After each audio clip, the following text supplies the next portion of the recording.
तुमको याद है जब स्कूल टाइम पे हमारे टीचर्स हमको स्केल से हाथ में मारते थे तो हमको कितना ज़्यादा डर लगता था। जब वो हमको बोलते थे कि तुमको पनिशमेंट में स्केल से मैं तुम्हारे हाथ में मारूंगा, तो हम सोचते थे यार ये तो कितनी बड़ी पनिशमेंट है। लेकिन अब सेम पनिशमेंट को आज इमेजिन करो, अगर आज कोई तुमसे बोले कि वो प्लास्टिक के स्केल से तुम्हारे यहाँ हाथ के ऊपर मारेगा, तो क्या तुम डरोगे उससे? तुम नहीं डरोगे ऑफ कोर्स, शायद तुम में से कोई डर भी सकता है, पर मैं इन जनरल बता रहा हूँ आपको। तो ऐसा समय के साथ क्या हुआ? क्या वो पनिशमेंट ईजी हो गई या फिर उस स्केल से कम लगने लग गई? ऐसा नहीं है। समय के साथ जो चेंज आया ना, वो तुम्हारे अंदर आया। You just became harder to break. तुम्हारी एंड्योर करने की, किसी भी पेन को, किसी भी दर्द को झेलने की शक्ति बढ़ गई। और मैंने मिलिट्री लाइफ ज्वाइन करने के बाद एक चीज सीखी है कि जब तुम डेलिबरेटली कोई हार्ड चीज करते हो ना, खुद से जाके कोई हार्ड काम करते हो, तो जो चीज पहले तुमको हार्ड लग रही होती है वो तुमको ईजी लगने लग जाती है। अगर तुम रोज 10 थप्पड़ खाने की आदत है तुम्हारी, तो जिस दिन तुमको 5 पड़ेंगे ना, उस दिन तुमको ईजी लगेगा। अगर तुम रोज 10 किलोमीटर दौड़ते हो, तो जिस दिन तुमको कोई 2 किलोमीटर दौड़ाएगा तो तुमको वो ईजी लगेगा। लेकिन ग्राउंड जीरो पे, जब आप जीरो पे होते हो ना, तब वो 2 किलोमीटर और वो 5 थप्पड़ भी आपको बहुत ज्यादा लग रहे होते हैं। सिमिलरली अब मैं इस एग्जांपल को हमारी लाइफ रिलेटेड प्रॉब्लम्स पर लेकर आता हूँ। मान लो तुमको रोज 5 बजे उठना है, तो वो तुमको भी बहुत ज्यादा हार्ड लग रहा है। लेकिन अब सोचो, अगर तुमको रोज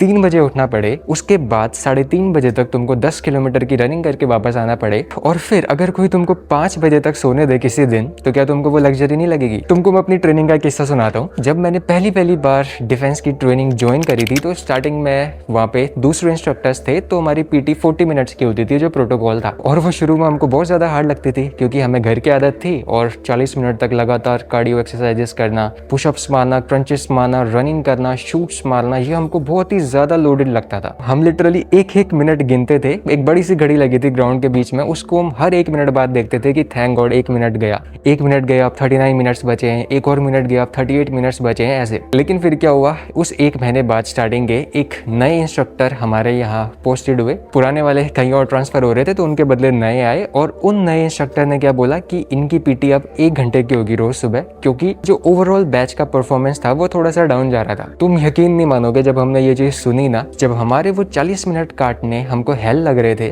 नर्क लग रहे थे, तो हमने जब सोचा यार कल से 20 मिनट और करने पड़ेंगे, आधे बंदों को तो टेंशन हो गई वहाँ पे। लेकिन फिर क्योंकि करना तो है ही, हमने जैसे तैसे सुबह उठ के वो 1 घंटे का वर्कआउट किया कंटिन्यूअसली अगले महीने तक। और जब पूरे बैच का फिजिकल वापस लाइन पे आया, तो उन्होंने फिर से डिसाइड किया कि अब से पीटी दोबारा 40 मिनट की होगी। लेकिन जो मैजिक हुआ ना, वो यहाँ पे हुआ। उसके बाद 40 मिनट हमको अलॉट ईजियर लगने लग गए, बहुत हल्का लगने लग गया उस 1 घंटे के वर्कआउट के कंपैरिजन में। इसके 2 रीजंस थे। पहला रीजन ये था ऑफ कोर्स कि हमारी फिजिकल बॉडी और हमारी मेंटल बॉडी ने अपनी नई लिमिट डिसाइड कर ली थी 1 घंटे वर्कआउट करने की। तो जब वो वापस 40 मिनट पे आई, तो हमारी बॉडी को, हमारे माइंड को बहुत ज्यादा रिलैक्सिंग फील हुआ। और दूसरा और मोस्ट इंपॉर्टेंट रीजन जिसके अराउंड मैं ये वीडियो बना रहा हूँ, वो ये था कि जब हम 1 घंटे के वर्कआउट से वापस 40 मिनट के वर्कआउट पर आए ना, तो हमारी बॉडी हो चुकी थी केलाउस्ट। केलाउस्ट मतलब होता है जिद्दी। बोलते हैं ना कि दिल एक बार टूटता है, दूसरी बार में वो समझदार हो जाता है, तो सिमिलरली ये बॉडी के साथ भी होता है हमारी। जब आप एक लोड को झेल जाते हो और उससे ऊपर चले जाते हो, उससे हायर लोड पे चले जाते हो, तो फिर वो पुराना वाला लोड आपको ईजी लगने लग जाता है। तो जब आप कोई भी अनकंफर्टेबल चीज खुद से करते हो, जानबूझ के करते हो, आपकी बॉडी आपसे बैक कर रही होती है रुकने के लिए, लेकिन आप फिर भी अपने आप को पुश थ्रू करते हो उस पेन से, तो वो चीज जो आपको स्ट्रेंथ देती है, वो जो आपकी इच्छा शक्ति अनलॉक करती है, वो आपकी लाइफ की हर एक्टिविटी में रिफ्लेक्ट होती है। यही रीजन है कि मिलिट्री में फिजिकल एक्टिविटीज को इतनी ज्यादा प्रायोरिटी दी जाती है। जो भी बंदा वहाँ पे फिजिकली बहुत ज्यादा अच्छा परफॉर्म कर रहा होता है, उसको रिटर्न में वो कैसा भी परफॉर्म करे नेग्लेक्ट किया जाता है, क्योंकि ऐसा माना जाता है कि अगर कोई फिजिकली अपने आप को पुश कर पा रहा है, तो वो लाइफ के हर एक फील्ड में अच्छा कर सकता है। तो अगर आप वर्कआउट कर रहे हो और आप 5 kg के डंबल से भी इजीली उठा पा रहे हो, तो try to go to 6 kg, 7 kg, फिर 6 kg, 7 kg के डंबल उठाने की कोशिश करो। इसी को प्रोग्रेसिव ओवरलोड बोलते हैं। और जब आप ऐसा करोगे, तो आपको समय के साथ वो 5 kg के डंबल्स इजी लगने लग जाएंगे, लाइट लगने लग जाएंगे। और ये प्रोग्रेशन सिर्फ आपके वर्कआउट में नहीं दिखेगा। आप सुबह जल्दी उठ पाओगे, आपका अटेंशन स्पैन बढ़ेगा, आप पढ़ाई में ज्यादा देर तक बैठ पाओगे, लंबी सिटिंग तक बैठ पाओगे, आप कोई भी काम ज्यादा फोकस के साथ ज्यादा देर तक कर पाओगे। तो हफ्ते में एटलीस्ट 1 दिन, मैं रोज तो नहीं बोलूंगा क्योंकि ये थोड़ा ज्यादा हार्ड हो जाएगा, हफ्ते में 1 दिन आपको